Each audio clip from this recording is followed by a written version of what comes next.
You're listening to It's Been a Minute from NPR. I'm Anna Sale. Before we get into it, in this episode, we discuss mental health and mention suicide. If you or someone you love needs help, there are people you can call. The National Suicide Prevention Lifeline is 1-800-273-8255. And after July 16th, you can simply dial the number 988. More and more in our country, we are talking about mental health and what it takes to take care of each of ours. World-class athletes and performers are openly acknowledging their mental health diagnoses and taking steps back when they need it. People post on social media about their latest breakthrough in therapy. I feel perfectly comfortable bringing up what I've learned in couples counseling at a dinner party. It's not uniform across all mental health issues, though. Social stigma around depression is different from the stigma around schizophrenia, for example. But overall, Americans have become more accepting of mental health issues in the past 20 years. And yet at the same time, suicide rates have gone up by about a third.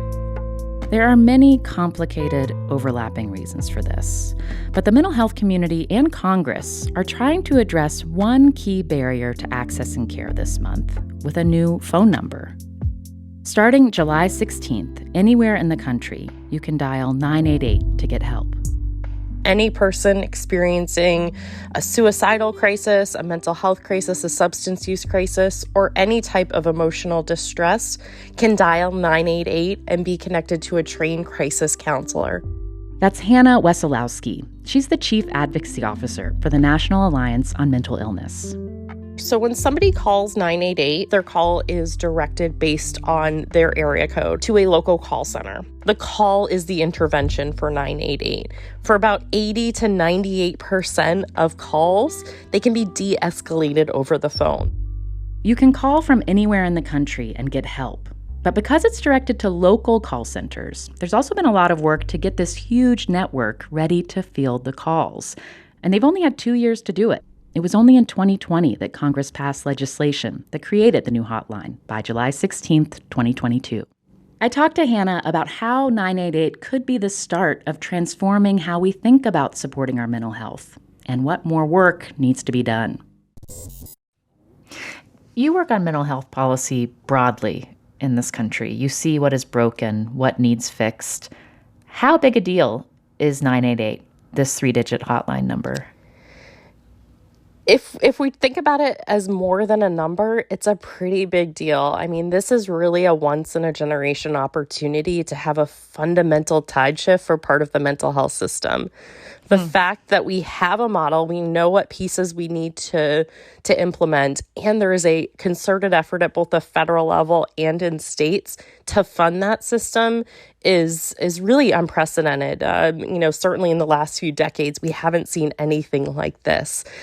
Mental health for so long is just given pennies and scraps, and I think this is mental health's moment. People realize this is something we need to invest in, because if we don't, we pay the price down the road. So this has the potential, if we treat it as more than a number and really this that it needs to be a crisis system, to fundamentally change how we look at mental health in this country.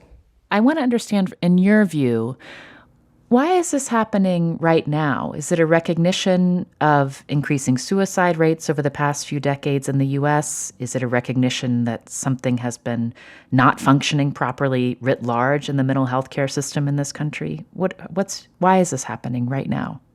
It's a confluence of a few different things that just came together at one time. One, we do have extraordinarily high suicide rates. We also have really high overdose rates in this country.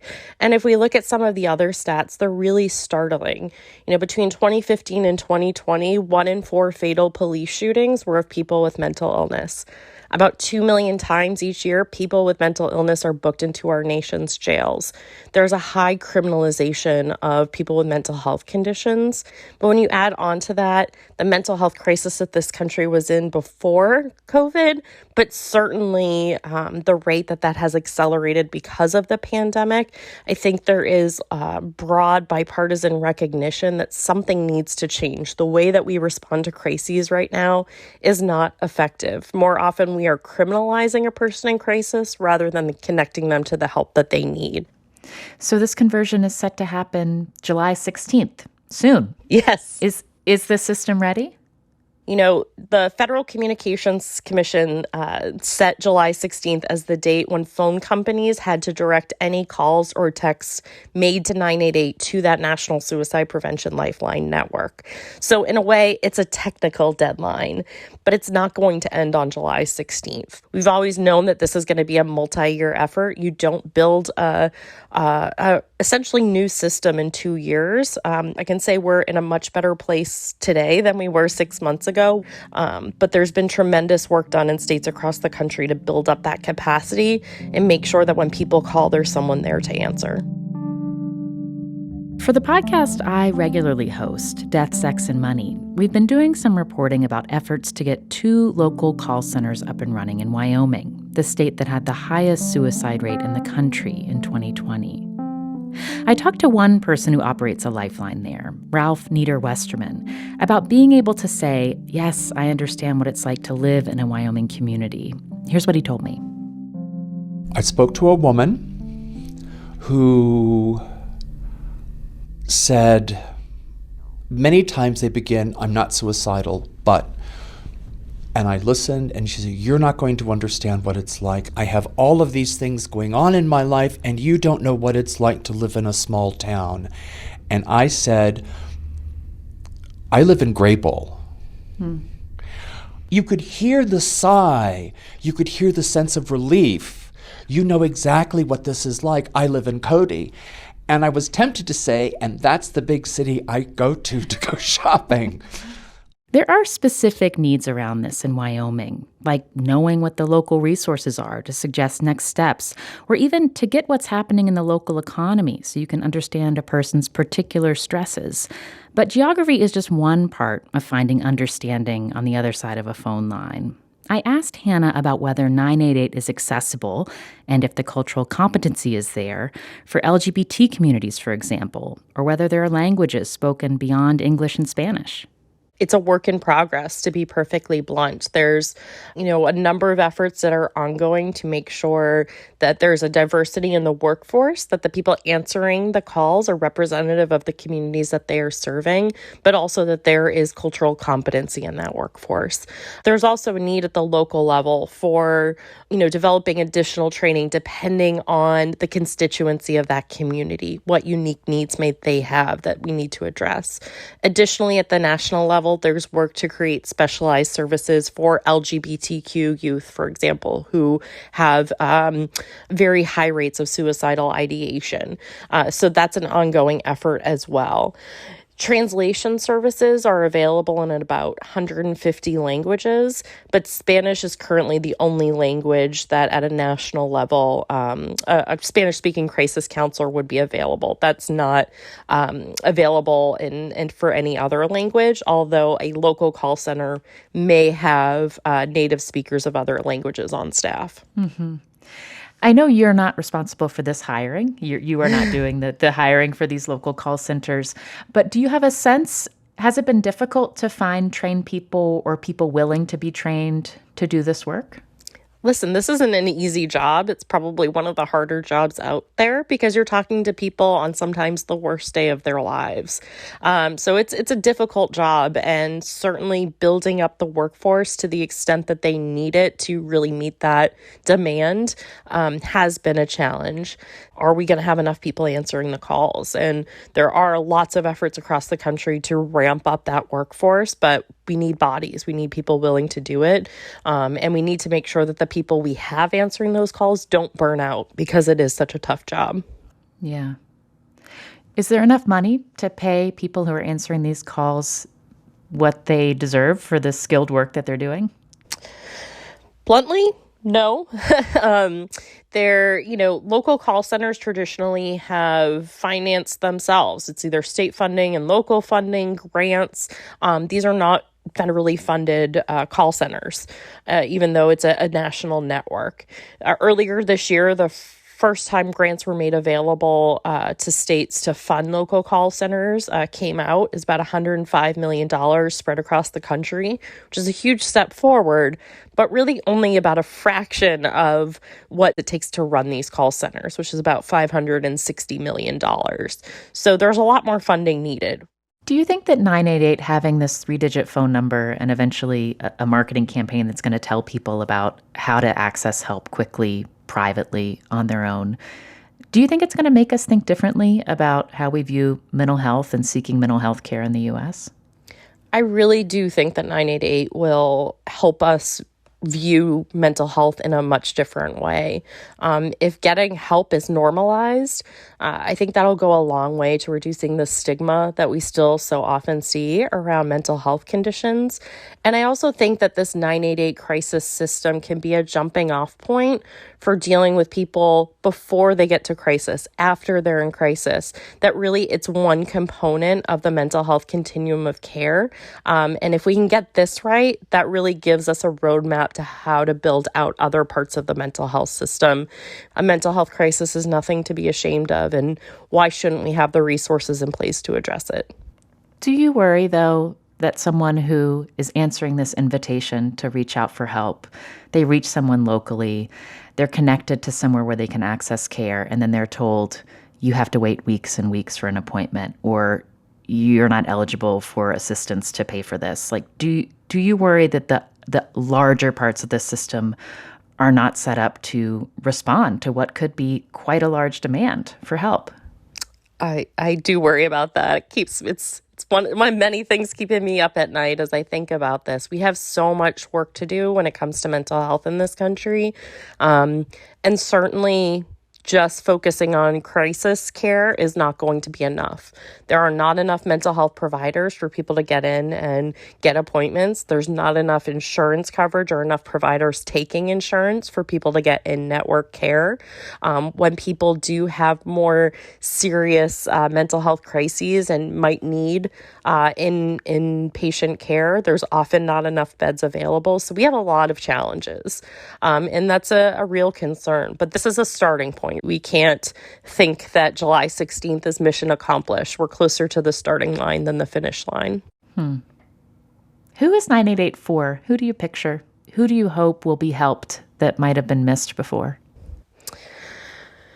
988, when I think about who might use it, I think the really amazing thing is it's such a range of people. I can think about parents who are worried about their teenage child who's pulled away and has become isolated.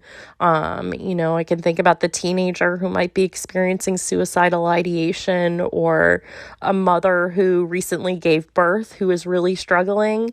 It could be a person who's experiencing some paranoia and doesn't know what is happening and needs help.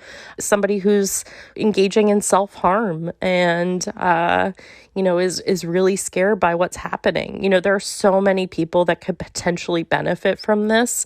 Anyone who's struggling with what's going on in the world and is feeling intense emotional distress.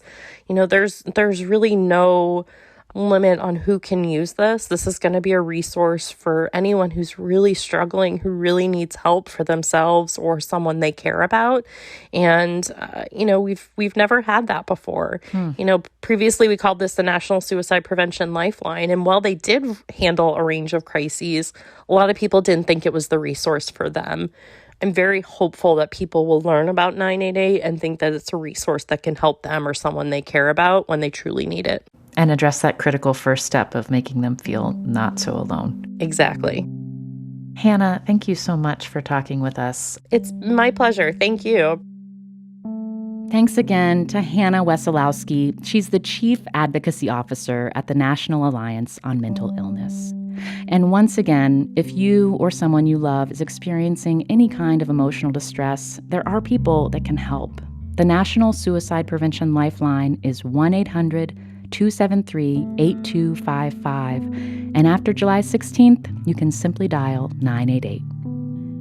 If you want to hear more from Ralph Niederwesterman about how the 988 rollout is going in Wyoming, you can hear more of my reporting over at the show I usually host, Death, Sex, and Money. You can find it at deathsexmoney.org.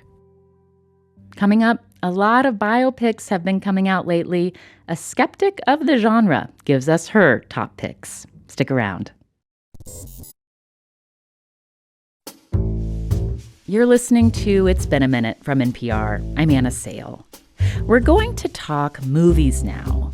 Movie theaters are bustling this summer as people are leaving their couches and turning out to see some of their favorite characters from big movie franchises like Top Gun, Toy Story, Jurassic Park, and of course, the Marvel Universe. But today, we're talking about another kind of movie crowd pleaser, the biopic. You're looking for trouble? You came to the right place. If you're looking for trouble, look right in my face. This Elvis biopic has earned over $150 million globally so far. Later this year, you'll be able to check out a film about Weird Al Yankovic starring Daniel Radcliffe. And a Madonna flick is coming too. So we thought we'd use the Elvis-sized window in the cultural conversation to talk about biopics in general, when they're really not great movies, and when they're actually quite good and become movies that stand the test of time. So think of this as an alt-Elvis film festival, or depending on your stance, maybe even an anti-Elvis film festival.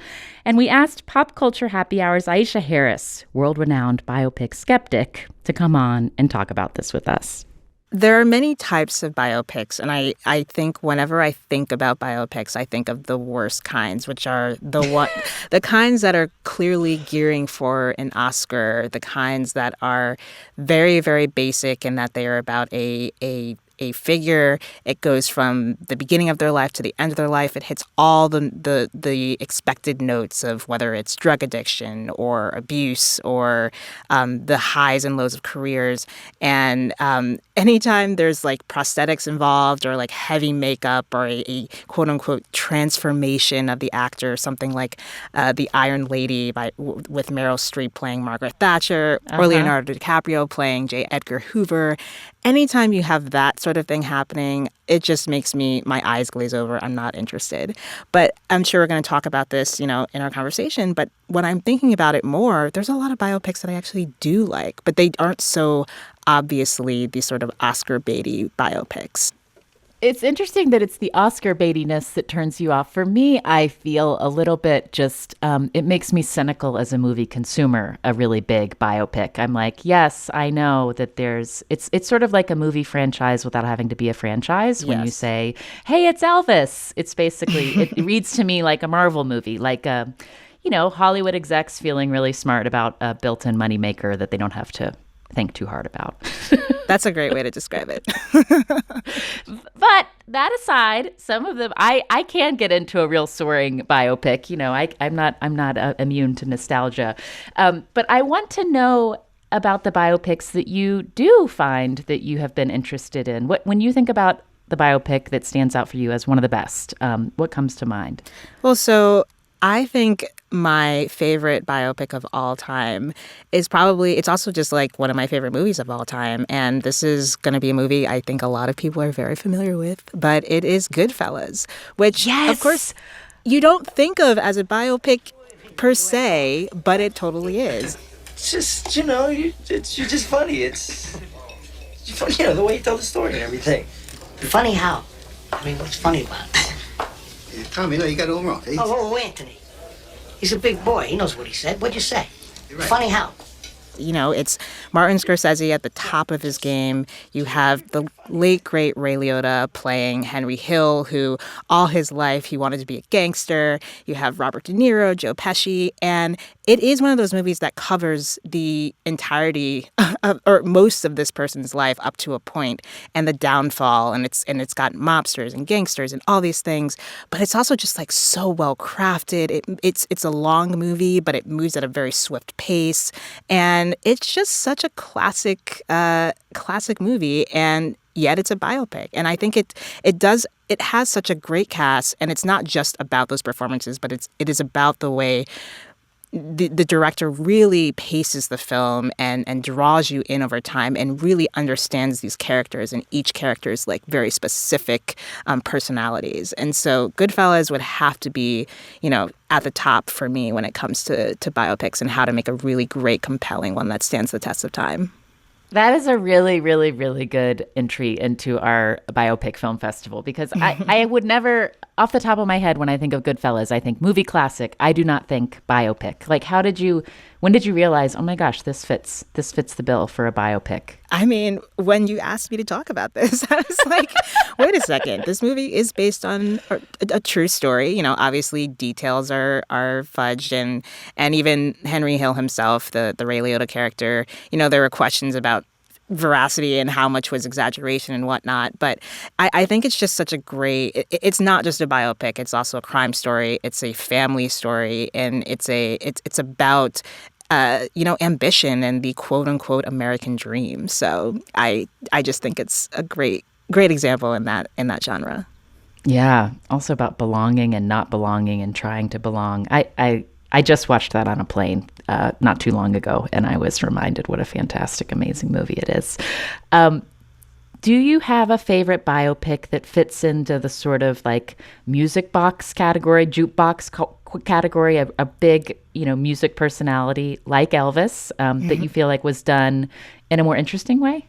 Yeah. So for me, one movie that I've particularly loved is the 2015 film Bessie, which was actually, it debuted on HBO. It was a TV movie, but it feels like a very grand, big movie. It's about the legendary blues performer Bessie Smith. It stars Queen Latifah, who is just fantastic in this role.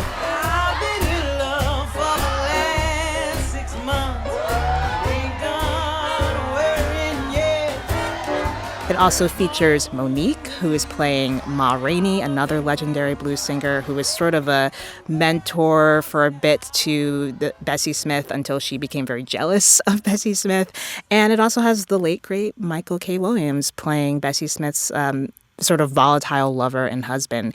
And what I love about this film is that it doesn't shy away from the more perhaps unsavory parts of her life. And it doesn't fall into all of these like very heavy-handed cliches. And we also get to see a Black woman who, in the 1920s was living a life very openly as a queer woman. And I think it's just such a really fun film that I think a lot of people have forgotten about. But it does a really good job of avoiding a lot of the sort of Elvis-y cliches that we see in a lot of biopics. So, and the performances are just fantastic. So I really think people should seek that out if they haven't seen it yet. And tell me what you mean by Elvis-y cliches. I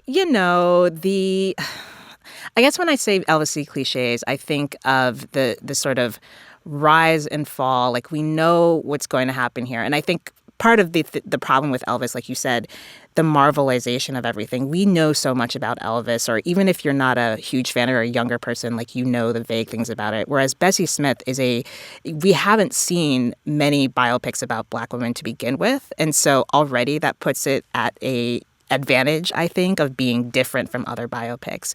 And the fact that she's not perhaps as well known as Elvis helps. So you get to learn more about this woman who a lot of people have forgotten about or may not remember. Whereas Elvis, it's like, yes, of course we're going to hear Hound Dog. Of course we're going to hear all of these things. And I really think that Bessie kind of sidesteps that in part because the subject is less well known. Can I tell you one that I really love, even though it does follow the kind of behind the music narrative arc that you're skeptical of? Do you know the movie Superstar? Yes, I actually haven't seen it, but I'm very familiar with it, yes. Well, what I love about this movie, it's the Karen Carpenter story, an experimental film that Todd Haynes made back in 1988. And it stars not live action people or cartoons. It is modified Barbie dolls acting out all of the scenes and moments of Karen Carpenter's life. And Karen Carpenter, of course, died of anorexia after struggling with anorexia nervosa. Also her music, her voice, I could listen to all the time. But this is one of those movies that they didn't get the proper licensing, so it's not something that you can easily download and pay for. It's one you have to find a copy of. But what I love about that is it is a very familiar. I knew the story of Karen Carpenter. I knew her music, but I did feel like this film was showing me this story in a new way, also by making me think about body representations by having Barbie dolls act it all out. I really think this diet of yours is the problem. I mean, Karen, you look really thin. I like the way I look. Karen, you starve yourself. All you ever eat is salad and iced tea. I really don't know why you're making such a big deal out of this. I mean, I love Todd Haynes. He's one of my favorite directors, and so it's definitely a blind spot for me that I have not seen it. But I want to see it. It sounds really fascinating, and I'm glad to know I can maybe find it on YouTube. Yeah, it's on youtube.com. I don't know how long. Maybe after this airs, it'll get pulled down. I know. I want to go back to Bessie, which you were describing as a biopic that's felt like it was unusual in that it got made. Are there artists or are there people that you think, I wish there were a movie being made about this person right now? Well, I think I always fall back on, I'd much rather see a documentary, like a really well-made documentary, as opposed to a biopic. But I think it would be really interesting to see a biopic about Ozzie Davis and Ruby Dee, who were a very storied, they were together for decades as a husband and wife team, but they also collaborated a lot in film and on the stage. And they had such an interesting life. They were also part of the civil rights movement, very active in that. And I think it would be interesting to see that on screen. I don't know who I would cast, which is the problem. There's a warped parallel, a weird universe where perhaps Will Smith and Jada Pinkett Smith, who are often compared to them, even though I don't necessarily think they should be. But there's a weird world where that could happen, perhaps, where you have an actual husband and wife team playing this storied husband and wife team. But yeah, I would be curious to see a biopic about them. Wow. I feel excited for whoever would get cast in those roles. What an incredible opportunity. It'd have to be unknowns, I think. It would have to be unknowns. Yeah. And Aisha, when the day comes that you are the subject of a biopic, who do you think should play you? Oh, man. So I've had people compare me, at least the way I sound and sort of carry myself, to Kerry Washington, which, I mean, she's older than I am, so, I don't really know how that would work. But, I could maybe see that being a thing. Yeah. Yeah. Especially because she seems kind of nerdy in a way and can be nerdy in a way. So I think maybe Kerry Washington. Does that sound, I wonder if that makes me sound vain, because it's Kerry Washington is just beautiful, wonderful person. We're gonna own it, and we're gonna say that's exactly the perfect casting.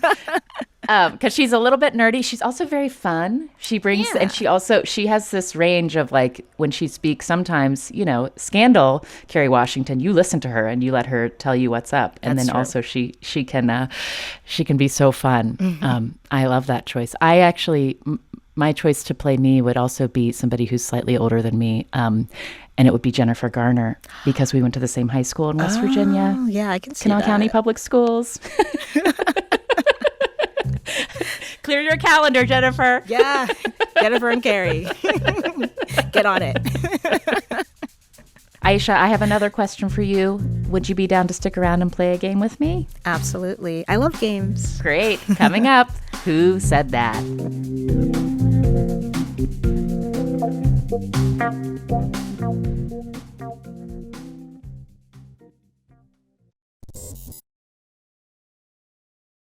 And we're back. You're listening to It's Been a Minute from NPR. I'm Anna Sale here with NPR's very own Aisha Harris. And Aisha, we're joined by a friend of yours, KPCC and LAist Antonia Cereijido. Welcome, welcome. Thanks so much for having me. Sure, I'm glad to have you together. How did the two of you know each other?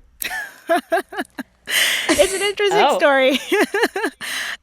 Do you want me to tell it, Antonia, or do you want to tell it? Well, maybe the most relevant to this is that we used to do a movie night together. We did. Yeah, yes. We did what we called Gnocchi movie night, which was Antonia's idea. And we kind of programmed really terrible, fun movies to watch with folks. And we'd, host them at her house or at a local bar in Brooklyn. It was very, very fun. Wow, that's like the ultimate comfort food, like comfort food movie and comfort food. Yes. Gnocchi. Yes. That's wonderful. Okay, well, we are going to play together a game called Who Said That? Hollywood Biopic Edition. Because we're doing things a little differently this week. Instead of sharing a quote that you might have heard in the news this week, we are going to stay on theme and share quotes from notable biopics. And to make things a little easier, they are all movies about performers. Okay? Okay. Oh, okay. Here are the rules. You guess who said it or what film the quote is from. There are no buzzers. Just yell out the answer when you know it. And of course, there are no prizes, just bragging rights and your own personal pride. But it's still a competition. Are you two ready? Yeah. Okay. Yeah. Here is the first quote. When I know they're listening, when I know I really have them, I couldn't sing off key if I tried. I am exactly the person I was always meant to be. I'm not afraid of anything. This could be anyone. It could be anyone. Really, it could be anyone who has a beautiful singing voice. Okay. I'm going to say Judy Garland. Okay. Also, literally couldn't tell you what movie is about Judy Garland. Well, there was Judy. It was literally called Judy. Well, there you go. Judy Garland was actually the first thing that came to my mind. It's not Selena, is it? I'm going to give you a hint. Mm-hmm. Picture this person saying this maybe while wearing a white tank top and very light washed blue jeans in front of thousands and thousands and thousands of people in the UK, maybe throwing his fist up in the air. Bowie? From Queen. Yes! Oh, I think I blocked that terrible movie from my brain. Oh, I love it. I will eat up anything with Freddie Mercury. Well, I'm not entirely sure that's the album you promised us. No, it's better than the album we promised you. It's better than any album anyone's ever promised you, darling. It's a bloody masterpiece. That is Rami Malek as Freddie Mercury in Bohemian Rhapsody, the 2018 film, which is, of course, all about Queen. And something I didn't know is that Sacha Baron Cohen was first asked to play Freddie Mercury, but that plan ended up falling apart. You knew that? I did know that, but instead we got Rami Malek and those dentures that he wore. Those prosthetic teeth. That's against your biopic policy. I know the dentures. Okay, next up. This well-known monologue begins with the line, "We've got to be twice as perfect as everybody else," and continues, "We got to be more Mexican than the Mexicans." Selena. Yes! I was a little early. That is the 1997 movie Selena. Come on, Dad. We're Mexican. No, we are Mexican-American, and we got to prove to the Americans how American we are. We got to be more Mexican than the Mexicans and more American than the Americans, both at the same time. It's exhausting. Jennifer Lopez, of course, played Selena. She was just 26 when she shot that role. Let the record show that I did know the answer, okay? Yeah. I worked on the Anything for Selena podcast, so if I didn't get that, it would be horrifying for me. So Aisha said it first or whatever, but I did know it. Do you want to say anything about that movie in particular? Are you a fan? I mean, that movie is a classic. It's beautiful. I worked on an episode for that show specifically about butts. I was the lead producer on that episode. That was a great episode. Maria Garcia, very good podcast episode. Oh, thank you. And Maria Garcia, the host, it was so great. She knew one of the topics she wanted to cover was butt politics specifically, but we spent a lot of time analyzing the opening sequence of that movie. And I think it's one of the best biopics ever, probably. It's a great movie. And J-Lo, I don't think has ever been better. Well, other than Out of Sight, I don't think she's ever been better than Selena. Hustler's up there. Oh. Yeah. How can I forget Hustlers? Yes. Okay. We're moving to a new musical universe for this one. The next quote is, Sire, only opera can do this. In a play, if more than one person speaks at the same time, it's just noise. No one can understand a word. But with opera, with music, you can have 20 individuals all talking at the same time, and it's not noise. It's a perfect harmony. La Vie en Rose? Good guess. Opera. Les Mis? Les Mis is not a biopic. I'm going to give you a hint. This is from the mid-'80s. Oh, Amadeus? This movie. Yes. Okay. A movie I still have not seen, but I know I need to. It doesn't really work, does it? That movie, I can remember growing up, my father was just convinced it was the best movie that had ever been made. Ever. And so it's a wonderful movie.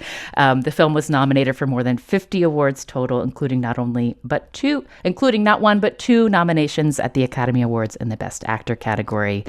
It is a really fine movie. Okay, now here's the last one. Going into this final question, the score is 2 Aisha, 1 Antonia. So we're either going to have a victory for Aisha or Antonia. You can tie it up. This is the last one. The quote is, "Speak a little truth and people lose their minds." Ray. Good guess. This is a more recent film than Ray.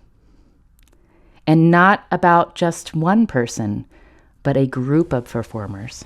Dreamgirls.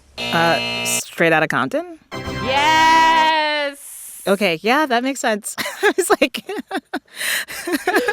That's the film Straight Outta Compton. The soundtrack album actually debuted at #1 on the rap albums chart. Were you all fans of this movie? I had some issues here and there, but overall, as biopics go, I remember just really being into just how invigorating and how political it felt at the time. Yeah, I remember liking it. I remember the opening scene, I think, had some very cool, aerial shots also. Oh, interesting. Yeah. And that quote, of course, was performed by O'Shea Jackson Jr. playing his own father, Ice Cube, in the film Straight Outta Compton. Congratulations, Aisha. You are the winner of this week's Who Said That? How do you feel? It's okay, Antonia. I'm so glad you're here. I knew Aisha invited me to beat me. I was like, she wanted an easy target. Because I played trivia with Aisha in the past, and she's good. She knows her stuff. All right. But I was honored to even get the opportunity to come here and lose to my friend. Yay! Oh, good sportsmanship all around. You love to see it. Thank you both for this great game. Thanks again, Antonia and Aisha, for joining me. It has been a lot of fun. Oh, thanks for having us. All right, this episode was produced by Barton Girdwood, Andrea Gutierrez, Leah McBain, Chloe Weiner, and Janet Ujang Lee. Our intern is Ehianeta Aragon. Our editors are Jessica Mendoza and Quinn O'Toole. Our executive producer is Verilyn Williams. Our VP of Programming is Yolanda Sangweni. And our big boss is NPR Senior VP of Programming, Anya Grundman. All right, until next time, thank you for listening. I'm Anna Sale. You can find my regular podcast, Death, Sex, and Money, wherever you listen. And you're listening to It's Been a Minute from NPR.